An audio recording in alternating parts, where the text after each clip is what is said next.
Angle between equipotential surface and lines of force. Lines of force मतलब electric field lines. Electric field lines और equipotential surface के बीच में angle पूछ रहे हैं, तो वो हमेशा परपेंडिकुलर होते हैं एक दूसरे के।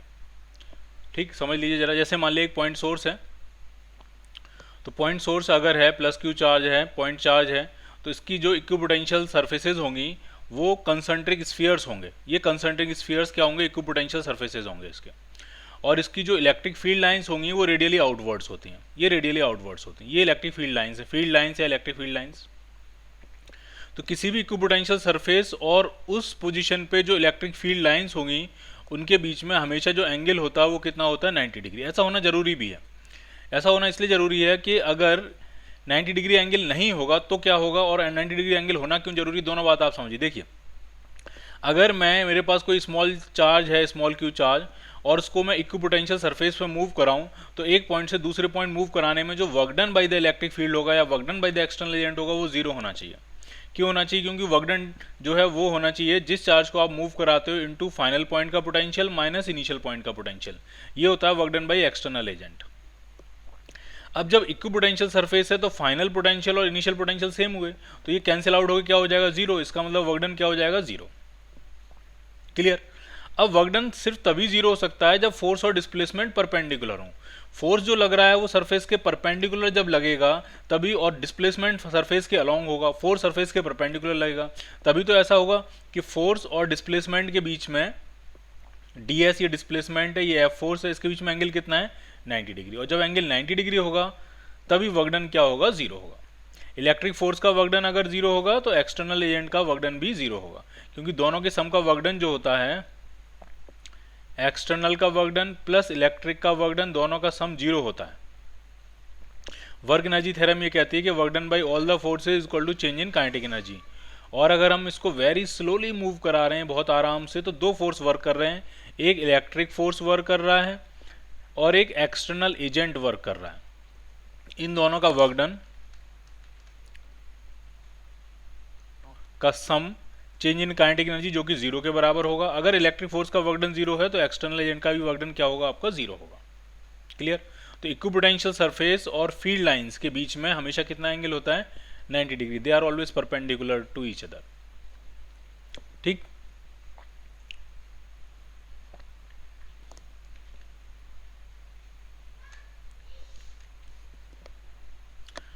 From a point charge there is a fixed point A. At that point there is an electric field of 500 volt per meter and potential is 3000 volt. The distance of A from the point charge. Point charge से A की distance आपसे पूछ रहे हैं क्या है, तो जरा समझिए क्या सिचुएशन है। एक पॉइंट चार्ज है, कुछ मान लेते हैं कैपिटल Q, और उससे डिस्टेंस मान लेते हैं R। यहाँ पे पोटेंशियल भी दिया और फील्ड भी दिया है। फील्ड दिया है 500 वोल्ट पर मीटर। फील्ड होता है आपका KQ/R², और ये आपका 500 वोल्ट पर मीटर। और पोटेंशियल होता है आपका KQ/R, और ये आपको दिया 3000 volt.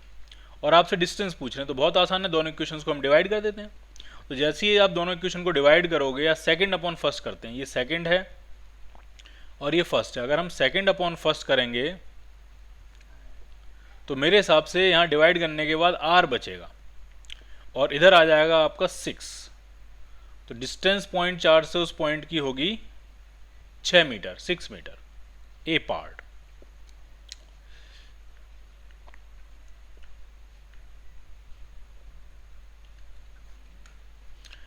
A charge of 3 coulomb is given a displacement of 0.5 meter. The work done in the process is 10 joule. The potential difference between the 2 points will be, यही फॉर्मूला लगाएंगे, work done by external agent is equal to जिस charge को आप move करा रहे हो into final point का potential minus initial का पोटेंशियल। तो देखिए कितना वर्क डन करना पड़ा, एक्सटर्नल एजेंट में कितना वर्क किया? 10 जूल। चार्ज कितना मूव कराया आपने? 5 कूलाम। और यही आपसे डिस्प्लेसमेंट की यहाँ जरूरत ही नहीं पड़ेगी, डिस्प्लेसमेंट हमारे लिए यूजलेस है। और इधर आ रहा है फाइनल पॉइंट का पोटेंशियल माइनस इनिशियल पॉइंट का पोटेंशियल। तो ये जो पोटेंशियल डिफरेंस आएगा जब आप इसको डिवाइड करोगे तो ये आ जाएगा 2 जूल पर कूलाम, और 2 जूल पर कूलाम को ही वोल्ट कहते हैं, तो ये आ जाएगा 2 वोल्ट। 2 वोल्ट का पोटेंशियल डिफरेंस होगा। So your answer is a part. और इसमें ये जो डिस्टेंस दी थी 0.5 मीटर, ये हमारे काम की नहीं है। An electron enters in higher potential region V2 from lower potential region V1, then its velocity. Velocity increase होगी, चेंज करेगी डायरेक्शन कि नहीं करेगी, मैग्नीट्यूड बदलेगी नहीं बदलेगी, क्या होगा, वो सारी चीज़ें आपसे पूछ रहे हैं। तो हम एक एक करके आराम से समझेंगे। हायर पोटेंशियल रीजन में एंटर कर रहा है लोअर पोटेंशियल रीजन से। मैंने कहा कि ये रीजन मान लिया हायर पोटेंशियल रीजन है और ये रीजन मान लिया लोअर पोटेंशियल रीजन है, ये V1 लोअर पोटेंशियल रीजन है। तो electric field lines higher potential से लोअर पोटेंशियल की तरफ होती हैं। तो इसमें अगर इलेक्ट्रिक फील्ड लाइंस अगर हम बनाएं तो इलेक्ट्रिक फील्ड लाइंस ऐसे होंगी,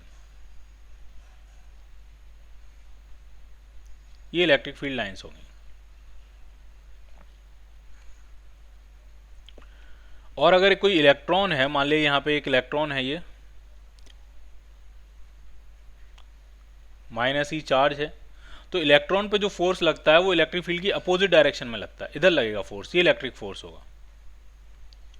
और अगर वो मूव भी इसी डायरेक्शन में करेगा, लोअर पोटेंशियल से हायर पोटेंशियल की तरफ मूव करेगा, तो डिस्प्लेसमेंट भी आपका इसी डायरेक्शन में होगा, फोर्स भी इसी डायरेक्शन में, डिस्प्लेसमेंट भी इसी डायरेक्शन में। तो इलेक्ट्रॉन पे work done by the electric force positive हो जाएगा, तो उसकी काइनेटिक एनर्जी बढ़ जाएगी, उसकी स्पीड बढ़ जाएगी, उसकी वेलोसिटी बढ़ जाएगी।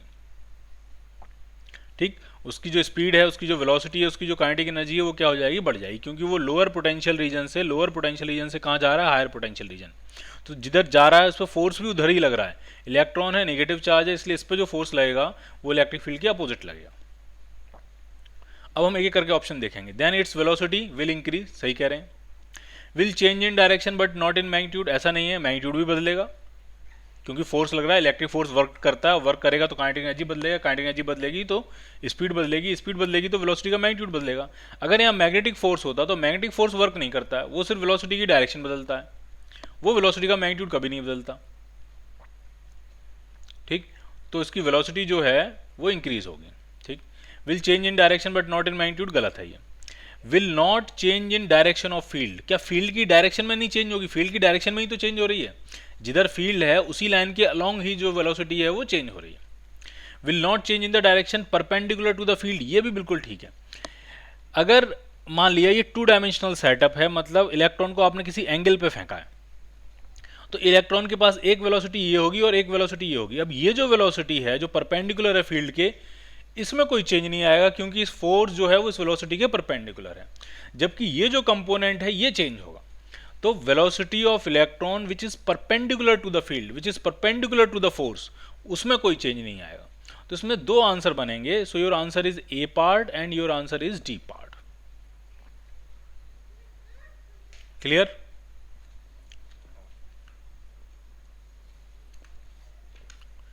When the separation between two charges increases its potential energy, potential energy के बारे में पूछ रहे हैं, ठीक है।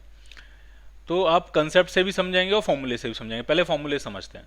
तो पोटेंशियल एनर्जी का फॉर्मूला होता है K Q1 Q2 upon R। अब इस फॉर्मूले को देख के सब मतलब ऐसा समझ में आता है कि डिस्टेंस अगर आप बढ़ाओगे तो पोटेंशियल एनर्जी कम होगी, लेकिन ऐसा जरूरी नहीं है। क्यों? क्योंकि ये जो ऊपर का प्रोडक्ट है ये पॉजिटिव भी हो सकता है, नेगेटिव भी हो सकता है। अगर ये दोनों चार्ज पॉजिटिव हैं या दोनों चार्ज नेगेटिव हैं तो ये प्रोडक्ट पॉजिटिव आ जाएगा। अगर ये पूरा प्रोडक्ट ऊपर वाला न्यूमरेटर अगर पॉजिटिव है तो पक्का है कि डिस्टेंस बढ़ाने से पोटेंशियल एनर्जी कम होगी। लेकिन अगर एक चार्ज पॉजिटिव हो और एक चार्ज नेगेटिव हो तो ये पूरा जो ऊपर का न्यूमरेटर है वो नेगेटिव आएगा, और नेगेटिव अगर आएगा और अगर आप डिस्टेंस बढ़ाओगे तो पोटेंशियल एनर्जी बढ़ेगी। तो पोटेंशियल एनर्जी बढ़ भी सकती है, पोटेंशियल एनर्जी कम भी हो सकती है, वो डिपेंड करेगा कि दोनों चार्जेस का नेचर कैसा है। So your answer is may increase और डिक्रीज, इट डिपेंड्स। अब कंसेप्ट से समझेंगे। मान लिया एक चार्ज पॉजिटिव है और दूसरा चार्ज भी पॉजिटिव है और दोनों के बीच का सेपरेशन हम बढ़ाने की कोशिश कर रहे हैं। तो जब आप बस ये अपने आप बढ़ जाएगा इनके बीच का सेपरेशन कि आपको इफर्ट लगा के बढ़ाना पड़ेगा। तो जैसे आप इनको रिलीज करोगे अपने आप ही दूर भागेंगे इलेक्ट्रिक रिपल्शन की वजह से। तो इनका जो सेपरेशन है वो ऑटोमेटिक बढ़ेगा, स्पॉन्टेनियसली बढ़ेगा, इलेक्ट्रिक रिपल्शन से ही बढ़ जाएगा। आपको इसके लिए कोई इफर्ट लगाने की जरूरत नहीं है। तो जो भी स्पॉन्टेनियस प्रोसेस होती हैं उसमें पोटेंशियल एनर्जी कम होती है, जो अपने आप से हो जाती है वो पोटेंशियल एनर्जी उसमें कम होती है। तो इस तरह की सिचुएशन में डिस्टेंस बढ़ने से पोटेंशियल एनर्जी कम होगी। लेकिन अगर यहीं एक चार्ज पॉजिटिव होता और एक चार्ज नेगेटिव होता तो, और अब हम डिस्कस कर रहे होते अब हमें इनका सेपरेशन बढ़ाना है, तो क्या इनका सेपरेशन अपने आप बढ़ जाएगा? नहीं, अब आपको फोर्स लगा के बढ़ाना पड़ेगा, इसको इधर खींचना पड़ेगा, इसको इधर खींचना पड़ेगा, वर्क करना पड़ेगा, एफर्ट लगाना पड़ेगा, एनर्जी खर्च करनी पड़ेगी, तब जाके इनका सेपरेशन बढ़ेगा। तो एक्सटर्नल एजेंट को वर्क करना पड़ेगा सेपरेशन बढ़ाने के लिए। तो अगर एक्सटर्नल एजेंट को वर्क करना पड़ रहा है तो उसका जो वर्क है वो गया कहाँ? उसका वर्क गया इंक्रीज इन पोटेंशियल एनर्जी में। तो इस केस में अगर डिस्टेंस बढ़ेगी तो पोटेंशियल एनर्जी इंक्रीज होगी। क्लियर, समझ में आया आपको?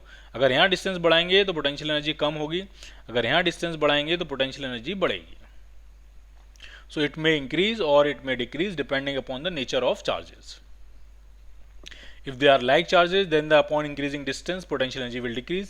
If they are unlike charges, then upon increasing the distance, potential energy will also increase. If a positive charge is shifted from low potential to higher potential, then electric potential energy क्या होगी? ठीक है, तो जरा समझिए, मान लिया कोई चार्ज है किसी पॉइंट पे रखा है, ढंग से समझना, कोई एक चार्ज है स्मॉल क्यू, ये किसी पॉइंट पे रखा है और इस पॉइंट का पोटेंशियल है V। इस चार्ज की वजह से नहीं है, ये और भी आसपास चार्ज डिस्ट्रीब्यूशन, कोई चार्ज का एक पैटर्न होगा, डिस्ट्रीब्यूशन होगा, कई सारे चार्जेस हो सकते हैं, तो उन चार्जेस की वजह से, बाकी चार्जेस की वजह से उस पॉइंट का पोटेंशियल है V और वहां पे एक Q चार्ज रखा हुआ है। तो इस Q चार्ज की पोटेंशियल एनर्जी कितनी होगी? तो वो होती है Q इंटू V। किसी भी चार्ज की पोटेंशियल एनर्जी होती है वो चार्ज इंटू जिस पॉइंट पे वो रखा है उसका पोटेंशियल। अब हमारे पास एक पॉजिटिव चार्ज है, उसको हम लोअर पोटेंशियल से हायर पोटेंशियल में लेके जा रहे हैं। तो जब लोअर पोटेंशियल में पे रखा होगा तो उसकी पोटेंशियल एनर्जी जो होगी वो हो जाएगी QVL, लोअर पोटेंशियल कह देता हूँ। और जब उसको हायर पोटेंशियल पे लेके जा रहे हो तब जो उसकी पोटेंशियल एनर्जी होगी U डैश, वो हो जाएगी Q इंटू VH। अब आप खुद बताइए पोटेंशियल एनर्जी बढ़ रही है कि नहीं बढ़ रही है? बिल्कुल बढ़ रही है, क्योंकि ये चार्ज पॉजिटिव है। ये चार्ज क्या है? पॉजिटिव है। इसलिए जिसका पोटेंशियल ज़्यादा है, जिस पॉइंट का पोटेंशियल ज़्यादा है, उस पॉइंट पे पोटेंशियल एनर्जी भी ज़्यादा है। तो पोटेंशियल एनर्जी में क्या हो गया? इंक्रीज हो गया। लेकिन अगर इसी क्वेश्चन में ये चार्ज नेगेटिव होता तो यहाँ नेगेटिव होता, यहाँ भी नेगेटिव होता, तो हायर पोटेंशियल पे पोटेंशियल एनर्जी कम होती फिर, क्योंकि वो आगे माइनस लग गया। ठीक है, जैसे ये -3 होता, हो सकता है ये -10 होता, तो वैल्यू तो बढ़ रही है, मैग्नीट्यूड तो बढ़ रहा है, बट ये नेगेटिव, इसकी वजह से इसकी पोटेंशियल एनर्जी कम हो जाती है। ठीक, अगर चार्ज नेगेटिव होता है, यहाँ चार्ज पॉजिटिव है तो हायर पोटेंशियल का मतलब हायर पोटेंशियल एनर्जी।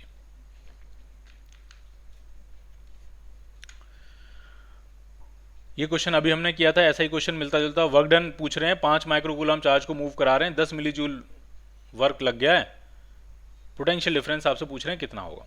तो work done by external agent जो होता है वो होता है जिस चार्ज को आप मूव करा रहे हो इनटू फाइनल पॉइंट का पोटेंशियल माइनस इनिशियल पॉइंट का पोटेंशियल।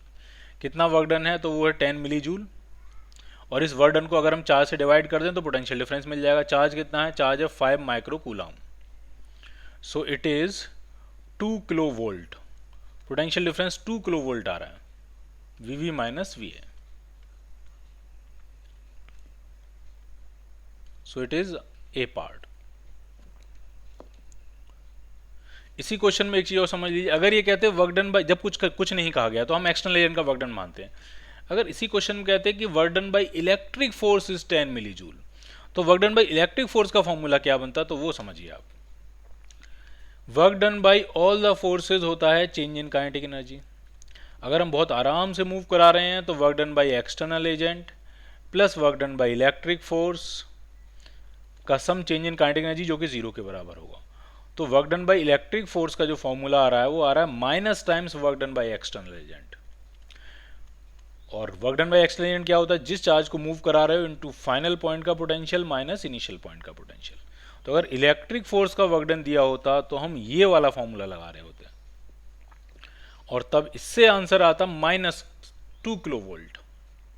ठीक, तो ये बात ध्यान रखनी है आपको। कुछ नहीं दिया गया तो एक्सटर्नल का मानना है, और अगर इलेक्ट्रिक का दिया गया तो हमें इस तरह से आगे बढ़ना होगा।